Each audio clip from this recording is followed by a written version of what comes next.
खूप आनंदाचा दिवस आहे की बोरिवली ते ठाणे, मागाठाणे ठाणे या टनलचं काम आता सुरू होणार आहे। ठाण्यामध्ये काम ते सुरू झालं होतं ना, आमच्या इथे थोडंसं काही तिथे जे झोपडेधारक होते 582 त्याच्यामध्ये बाधित होत होते, त्यांनासुद्धा घरं मिळावी अशी माझी विनंती माननीय मुख्यमंत्री आणि उपमुख्यमंत्री एकनाथ शिंदे साहेबांना होती। त्यांची मान्य करून त्यांना इथेच घरं दिली जाणार आहेत। तात्पुरत्या स्वरूपावर त्यांना 305ची शिवशाही प्रकल्पामध्ये आज 87 लोकांना आज चावी वाटपाचा कार्यक्रम ठेवलेला आहे। म्हणजे लोकांना घरंसुद्धा मिळणार।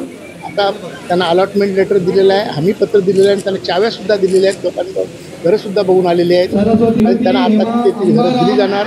त्यांनी त्यांचं घर खाली करून ते जाऊन राहावं आणि आणि आता हे कामाला गतीसुद्धा स्पीडली गती भेटणार आहे आणि बोरिवली मागाठाणे ते ठाणे हा टनल प्रोजेक्ट 10 मिनिटात आपण ठाण्याला इथून पोहोचणार आहोत।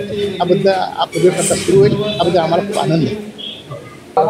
आज बोरिवली ठाणे ट्विन टनेलचा जो प्रोजेक्ट आहे त्याच्या अंतर्गत आपण इथे 48 झोपडीधारकांना 87 टोटल झोपडीधारक आहेत, यांना सगळ्यांना आपण चाव्या वाटपाचा कार्यक्रम ठेवलेला आहे। त्यांना अलॉटमेंट लेटर देत आहे। यांचं तात्पुरतं पुनर्वसन आपण शिवशाही प्रकल्पात कांदिवलीला करत आहोत आणि जेव्हा आमचं इथलं सगळं पूर्ण होईल तेव्हा पुन्हा त्यांना कायमस्वरूपी इथंच पुनर्वसन देणार आहोत आणि देखील मी आमदार साहेबांना देते।